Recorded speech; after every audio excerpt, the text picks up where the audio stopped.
Good morning. We were up till 3 o'clock last night finishing this advertising up, and I want to show it to you in a minute, see what you think of it.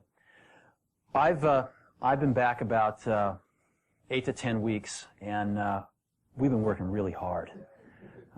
And what we're trying to do is not something really highfalutin. We're trying to get back to the basics. We're trying to get back to the basics of great products, great marketing, and great distribution. And I think that Apple has pockets of greatness, but in some ways has drifted away from doing the basics really well. So we started with the product line. We looked at the product roadmap going out for a few years, and we said a lot of this doesn't make sense, and it's way too much stuff, and there's not enough focus. And so we actually got rid of 70% of the stuff on the product roadmap. I mean, I couldn't even figure out the damn product line after a few weeks. I kept saying, well, what is this model? How does this fit? And I started talking to customers, and they couldn't figure it out either. And so you're going to see the product line get much simpler, and you're going to see the product line get much better. And there's some new stuff coming out that's incredibly nice. In addition, we've been able to focus a lot more on the 30% of the gems and add some new stuff in that is going to take us in some whole new directions. So we are incredibly excited about the products. And I think we're really thinking differently about the kinds of products we have to build. And the engineering team is incredibly excited. I mean, I came out of the meeting with people that had just gotten their projects canceled, and they were 3 feet off the ground with excitement because they finally understood where in the heck we were going, and they were really excited about the strategy. In the same way, we, I think, have not kept up with innovations in our distribution. Well, I'll give you an example. I'm sure it was talked about this morning, but we've got anywhere from 2 to 3 months of inventory in our manufacturing supplier pipeline, and about an equal amount in our distribution channel pipeline. So we're having to make guesses 4, 5, 6 months in advance about what the customer wants. And we're not smart enough to do that. I don't think Einstein's smart enough to do that. So what we're going to do is get really simple and start taking inventory out of those pipelines so we can let the customer tell us what they want, and we can respond to it super fast. And you're going to see us be doing a lot of things like that. Today is just the first of many things we're going to be doing with you. So we're going to be not only, I think, catching up to where the best of the best are in distribution, but we're going to actually be innovating and be breaking some new ground, I think, in the coming several months. And I'm pretty excited about that as well in the distribution manufacturing side of things. And that gets us to the marketing side of things. To me, marketing's about values. This is a very complicated world. It's a very noisy world. And we're not going to get a chance to get people to remember much about us. No company is. And so we have to be really clear on what we want them to know about us. Now, Apple, fortunately, is one of the half a dozen best brands in the whole world. Right up there with Nike, Disney, Coke, Sony. It is one of the greats of the greats, not just in this country, but all around the globe. And but even a great brand needs investment and caring if it's going to retain its relevance and vitality. And the Apple brand has clearly suffered from neglect in this area in the last few years. And we need to bring it back. The way to do that is not to talk about speeds and feeds. It's not to talk about MIPS and megahertz. It's not to talk about why we're better than Windows. The dairy industry tried for 20 years to convince you that milk was good for you. It's a lie, but they tried anyway. And the sales were going like this. And then they tried Got Milk, and the sales have gone like this. Got Milk doesn't even talk about the product. Matter of fact, it focuses on the absence of the product. But the best example of all, and one of the greatest jobs of marketing in the universe has ever seen is Nike.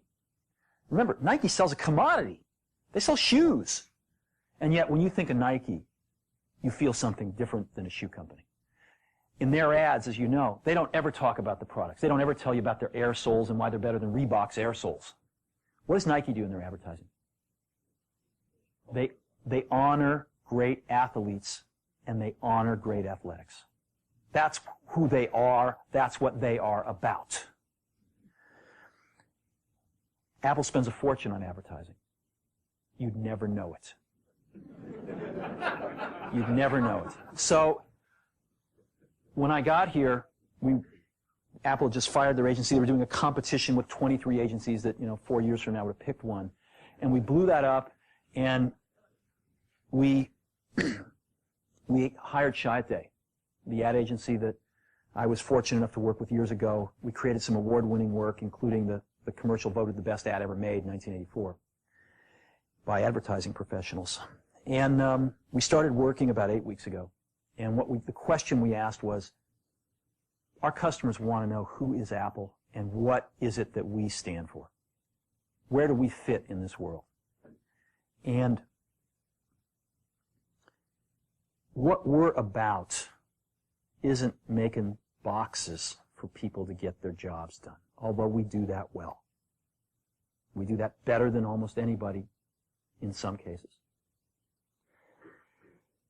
But Apple's about something more than that.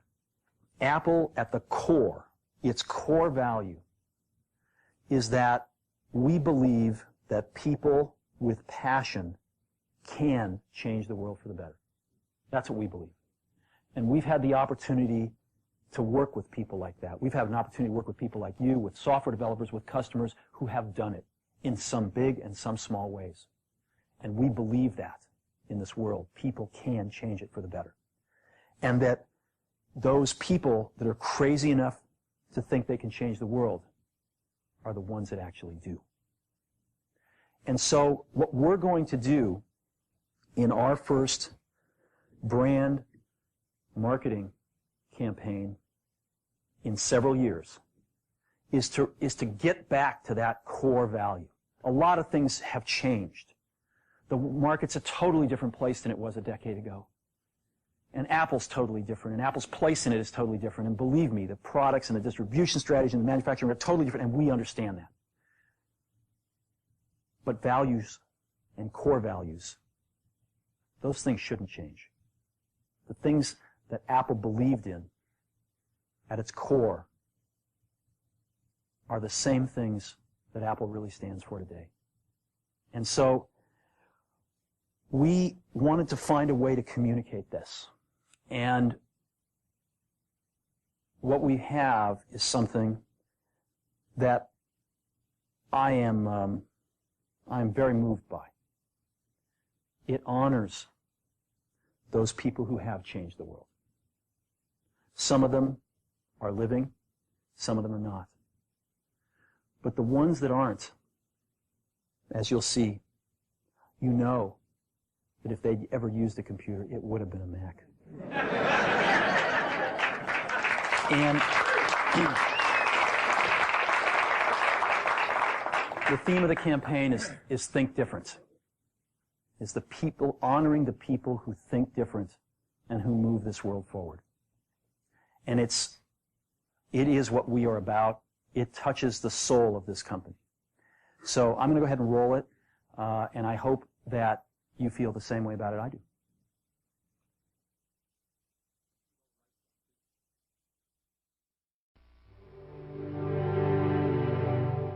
Here's to the crazy ones, the misfits, the rebels, the troublemakers, the round pegs in the square holes, the ones who see things differently. They're not fond of rules, and they have no respect for the status quo. You can quote them, disagree with them, glorify or vilify them, but the only thing you can't do is ignore them. Because they change things. They push the human race forward. And while some may see them as the crazy ones, we see genius. Because the people who are crazy enough to think they can change the world are the ones who do.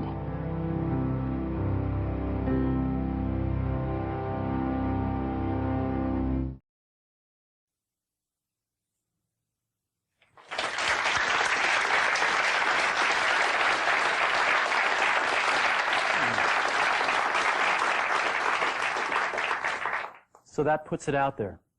That puts us out there saying, this is who we are. This is what we stand for. I don't know, do you like it? Yeah. Good.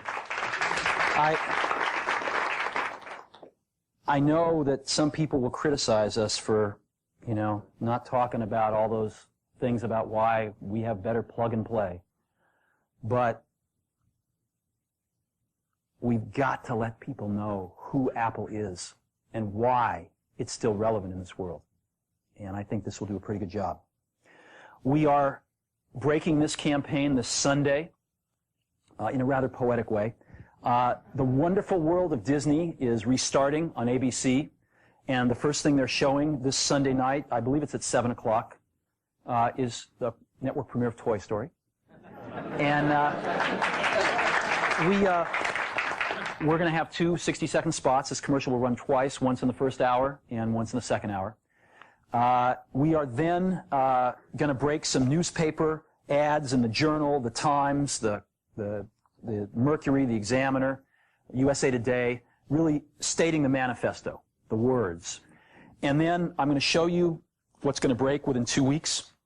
We've got some phenomenal print. This ad will run throughout most of October on television. And we're breaking some phenomenal print within a few weeks, mostly on the back covers of magazines, some on the inside. We've got some incredible billboards, and we're even painting some giant walls in about 5 or 6 major cities. Before I show you this stuff, I want to let you know that in this day and age, to use any of these people, whether alive or dead, you need major permission from them, either themselves, if they're alive, or their estates, representatives if they're dead. Almost all of these people have never appeared in an advertisement before and never would until we asked them. I mean, I got permission from Yoko Ono a few days ago to use John. And it's been an incredibly moving experience for me that these people, both living and dead, their estates, have felt so strongly about Apple that they were willing to let us do this. I don't think there is another company on earth that could have done this campaign. And that, to me, is something very special. So I got a videotape here of some of the print and the outdoor stuff. And if we could just run that, I want you to get a feel for that.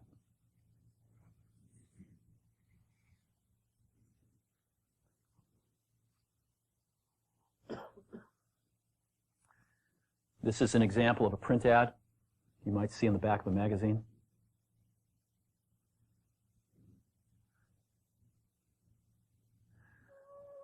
This was an image owned by Time Warner that they've never released before. Martha Graham.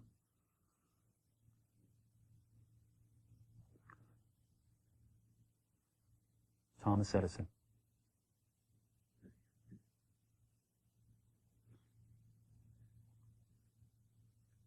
Alfred Hitchcock. You can't see it on the video, but these images are just stunning. Look at this. Outdoor Muhammad Ali.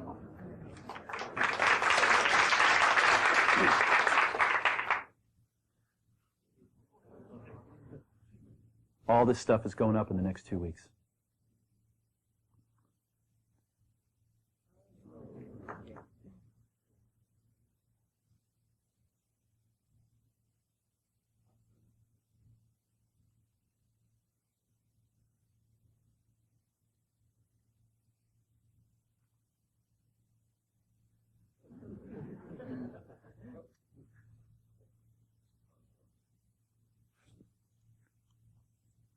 You know who that is? Rosa Parks. There'll be 5 buses running around 5 major cities like that. So that's what we're doing.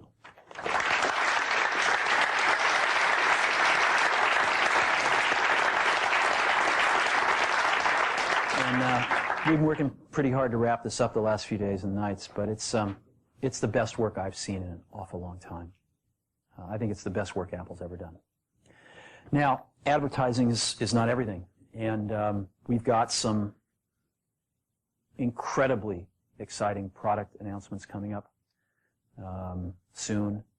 some incredibly exciting things in general are going to be happening over the next 90 to 120 days. And I really deeply appreciate all of the commitment that's in this room and with the people not in this room to turning this company around. This company's absolutely going to turn around. As a matter of fact, I think the question now is not, can we turn around Apple? I think that's the booby prize. I think it's, can we make Apple really great again? So thank you for your time.